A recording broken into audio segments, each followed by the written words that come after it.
Maria Davanzo returns to discuss investigations. Maria Davanzo. Maria, first of all, welcome back. Thanks so much for having me. Glad to be here. In our last episode, we took a deep dive into whistleblower responses, triaging of whistleblower complaints or whistleblower information, what you would do as a CCO if information came into your office. I thought in this episode, we might take the next step, which is everything that we talked about last episode has happened. You are now in the possession of credible information that you believe warrants an investigation. And what do you do as the CEO after you've triaged it? Maybe I could just ask you to start there, and you pick up the phone and call outside counsel. Do you bring your team in? Do you, depending on the severity, what do you do? Yeah, sure. So the key is what you just said, right? Depends on the severity of the investigation. But let's assume for purposes of this conversation that we're talking about a potential serious investigation matter, allegation that could have reputational or financial or legal impact on the organization. Okay. So with that, yes, I would bring in outside counsel. I would confer with them and I would lay out for them everything that we have, and I would work closely with them with regard to actually conducting the investigation. I would probably bring in the regional compliance officer, assuming that it wasn't in the US, if it was across the world. I'd bring in my regional person to help move it along for logistical reasons, right? Because if it's in a country, you might have language issues, right? You also need to have access to the IT. So we need folks on the ground who can help us get set up with email, because of course we're going to do some email review, right, to find out what's going on. So those would be the preliminary steps that I would take to get it started. I think we may have touched on this topic in an earlier pod, but I want to expand a little bit. Did you have regular counsel that you worked with when appropriate on these types of issues? We did, yes, we did. What I'd like to ask you is, what's the importance of having outside counsel that you trust, that you work with, that you feel is really top notch for a chief compliance officer? Oh, it's incredibly important, right? So you need somebody that not only will understand the subject matter of whatever it is you're investigating, and obviously that's key, but you need somebody also who has some business acumen, right? And some commercial knowledge and experience, because you're going to be dealing internally with your business people, right? You're going to bring them in. They're the ones who are going to be paying the bill at the end of the day for the investigation for counsel.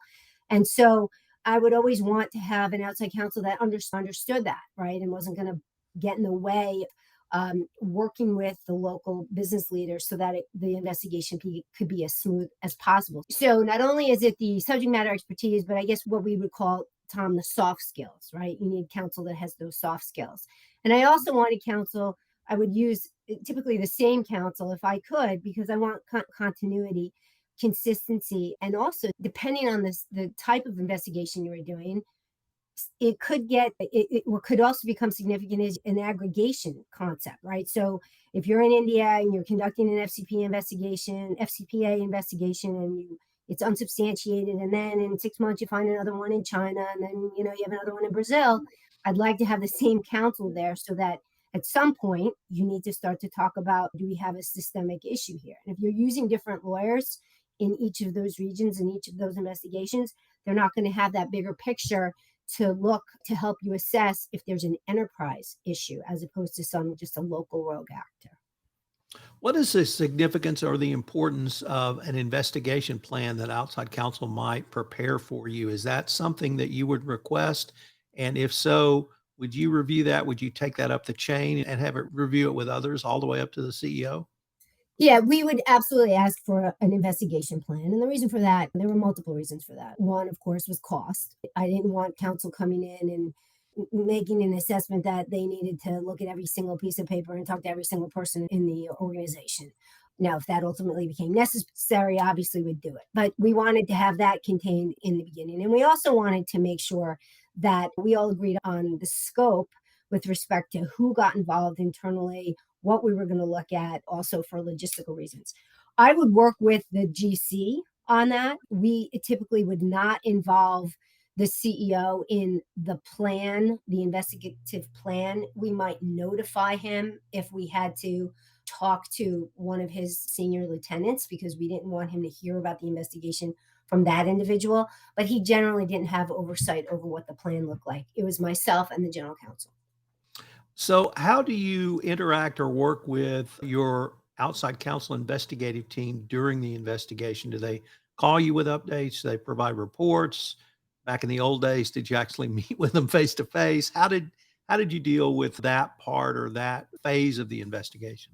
Yeah, it's some combination of that. My lawyers were in Chicago. I was in New York. So even before the pandemic, we did not meet in person, but we would have calls. And honestly, we would have calls regarding the status and planning next steps, etc., before they would put anything in writing, right? Before they would send me an email, before they would send me a report, because we wanted to make sure that we were protecting the privilege and we didn't want to create a lot of documents unnecessarily from that regard. So it was a lot of conversation.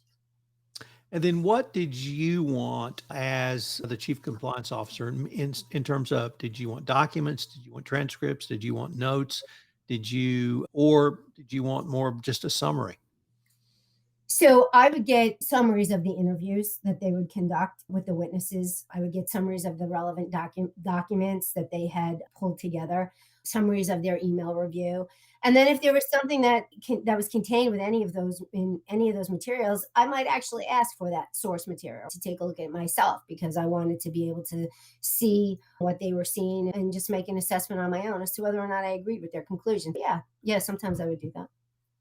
One of the questions I've always struggled with, both as the person receiving the information or report and the person doing the investigation, is what happens if you stumble upon potential other information, violations, or something that is more than a rabbit trail, but just something different. And as I said, I've struggled with that. At times I've said, no, I'm here to investigate one thing and one thing only. I'll report that and let somebody else make the decision. Other times I thought maybe I should nose around in this a little bit. Did you ever have that situation? And is there an answer? Absolutely. And the short answer is no, I don't think there really is an answer because what we do in investigations is it's more art than science, right? And so it's going to depend a lot on the facts and circumstances that you find yourself in. There were times when we would find additional information that, to your point, felt like more than just diving down a rabbit hole. And so we would have to expand the scope of the investigation, particularly if it was even tangentially related to that investigation. There were times other information would come up that really didn't sit within my world. It might have been an HR aspect, let's say. And so I would send that off to my HR colleagues and that I wouldn't touch. But yeah, there were plenty of times when we would have to adjust the scope because based on what we found. So, as an investigation winds toward the end, did you, as a CCO, were you required to report up the results of that investigation? Would it be the GC? Would it be the CEO? Could it be the board? Yes, it was funny. There were some investigations that we did that I worked very closely with the GC on and outside counsel. And the question always was, when do you notify the CEO? When do you notify the board? And the answer to that is not a simple one. In fact, our outside counsel, who I respected greatly, was always finding himself in the position of our GC insisting that he be advised by our outside lawyers when that what that point was. And our outside lawyers were like, I can't tell you that, right? Because it depends on what your culture is, what do you typically, when do you typically report something to your CEO? So it got to the point where our GC actually asked me to draft a policy on when we would bring in the CEO, when we would bring in the chair of the audit committee. And I really struggled, Tom, with pulling something together. I spent a lot of time on it. I pulled together lots of resources. I sent it to him in draft. And ironically, he never finalized it, which is not a surprise because you can't really document something like that, right? So we would just trust our gut, right? A lot. And there were definitely matters that we ultimately brought in the CEO and the chair of the audit committee on, and we updated them regularly. They wanted those updates regularly. And then the next question is, if you're in a public company in particular, when do you bring in the auditors, the external auditors? And we fortunately didn't have investigations that we thought got to that point, but that's then the next question. And I personally have not had experience with that, I think, thankfully. I'm really getting the sense that at this level, there's a lot more art than science going on. Yes. And how would you suggest a person who's in the compliance profession really learn these things? Is it you have to do them to learn them? Is it can someone sit down and maybe listen to yourself or some other chief compliance officer or former CEO talk about these things? How do you develop and even overlaid in the corporate world with all the politics every corporation has, Yes. and they're all different. So you can't do anything but say they exist. How do you know you and you said it as artfully as I've heard it, you gotta trust your gut. And is it in consultation with others? Is it talking to your outside counsel, talking to your GC? Is it something that at the end of the day, you have to make that call? I found myself, I was fortunate because I grew up as a litigator, right? So I worked very closely with a partner early on in my career in litigation where we were defending IBM, and I literally learned at his knee, okay? Watched him do it. And then I took depositions and I cross examined witnesses and all of that good stuff. And so for me, that was super helpful when I got to the point where I was doing investigations as a CCO. What I did was I had a woman join my team who didn't have any of that experience. She was a law student that we took on work. She went to school at night. And I did the same thing with her. So it's you have to watch it. You learn by seeing it happen, and then you do smaller investigations. You learn to trust your gut. That's super important, right? And at the end of the day, that's really what there is to it. You listen to other people do it, right? Whether it's podcasts, you hear me talking to other people that come on to your podcast, attend webinars if you can. But the best way to learn is to second chair someone if you can. You're a litigator, you know what I mean. Second chair somebody if you can, and then just do it yourself and really trust your instincts. I don't know if you ever had to present or even make the decision to self-disclose, but if you I've talked to a lot of people who have, and they say universally it is the most difficult decision. How We did have those conversations, yes, with our outside counsel and our GC. It is one of the most difficult decisions, absolutely. Yeah. could you maybe walk us through the arguments that you would least consider back and forth to make that recommendation? Yeah, look, I alluded to it earlier. In my opinion, if you've determined that you have that systemic problem, right, within the organization, I think that leans heavily towards a self-disclosure. In particular, if you have people that have reported the matter in, which is usually how it happens, because you got to think about we have this whistleblower program, the SEC whistleblower program I'm talking about. And so people can go there and report to the SEC or the DOJ. And if you have a systemic problem, the last thing you want is for the DOJ to knock on your door and say, hey, one of your employees came to us and told us X, Y, and Z. Why haven't you disclosed? In situations in which there was something that happened locally where it was a minor financial impact, it was a one-off.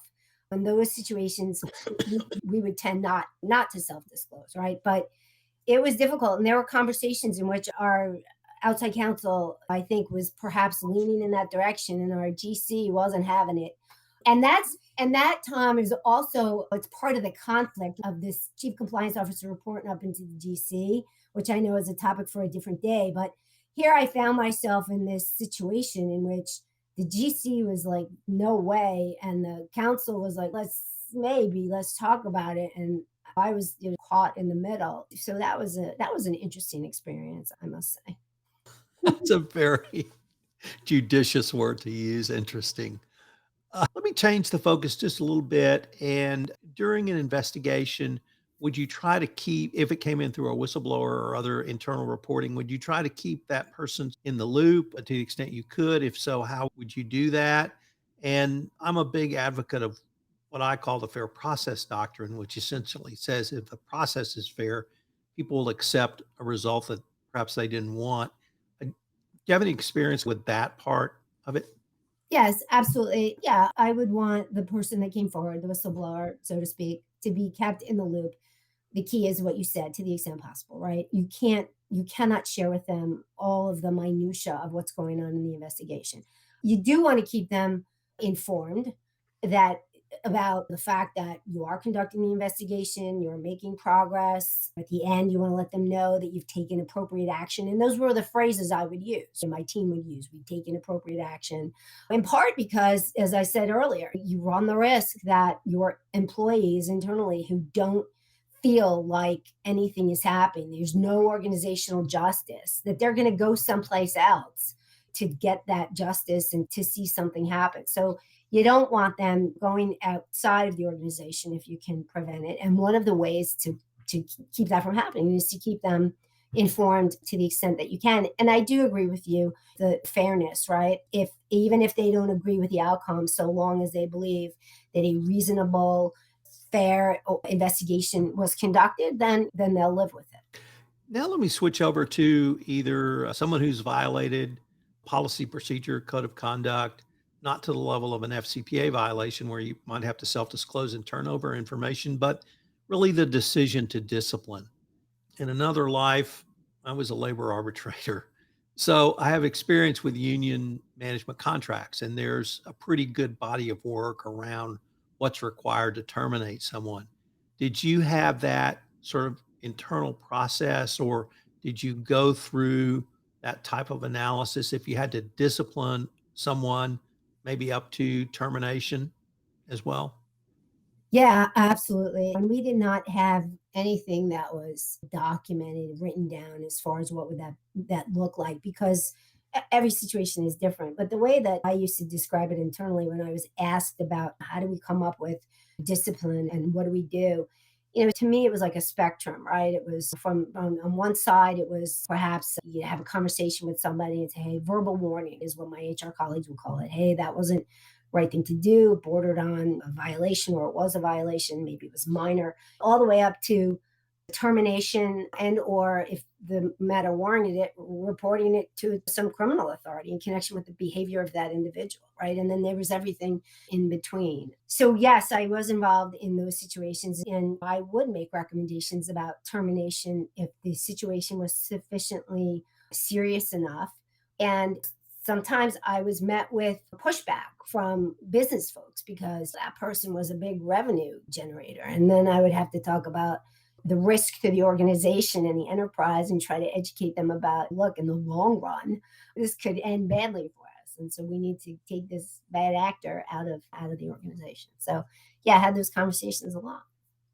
The Department of Justice in the 2020 update to the evaluation of corporate compliance programs document said for the first time that the CEO is the bearer of institutional justice and institutional fairness for an organization. And I can't think of an area more ripe for that than discipline. You've talked about transparency, but one of the things I always try to emphasize is if you fire people outside the US for cheating on their expense accounts, and the top producer in the United States does so, you have to fire him or her too. Did Yeah. you ever have that situation of both institutional fairness that you've talked about, but also institutional justice as well?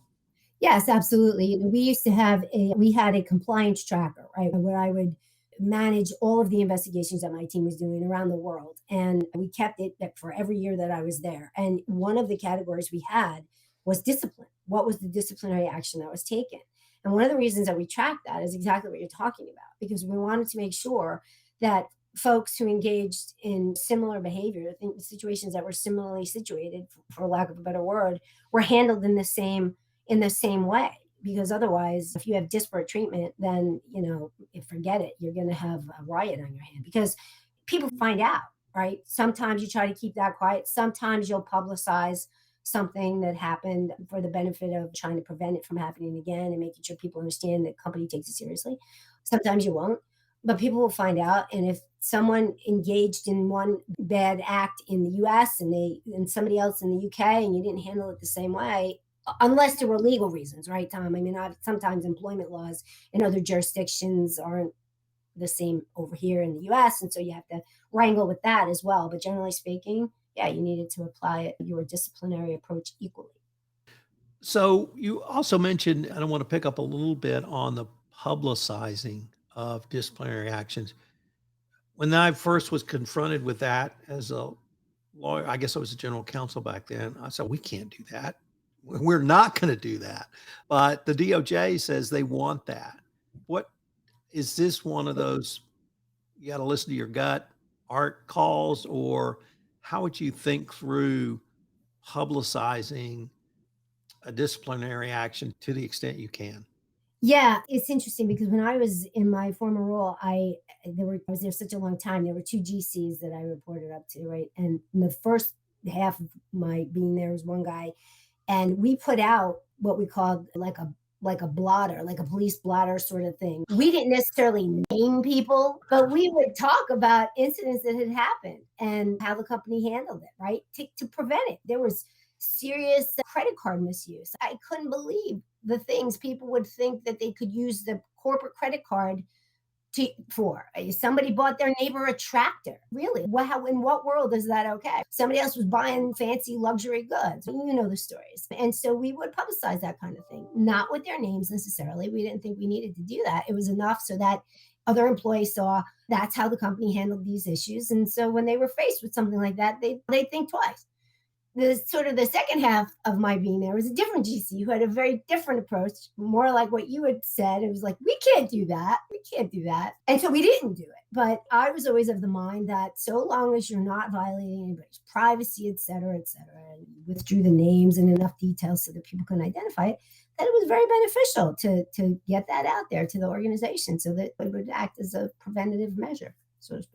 How would you suggest either a young lawyer or if a compliance officer doesn't have a legal background, how would you suggest they learn to do investigations? You mentioned the second chair approach.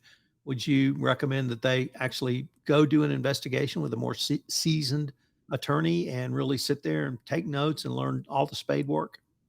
Yes, absolutely. And we had folks on our team who wanted to learn how to do investigations. They had no legal background at all. And I'm talking in addition to the woman that I referred to earlier, much younger analysts. And what I would do is I would literally have them get on the interview call and just listen, take notes, listen and take notes.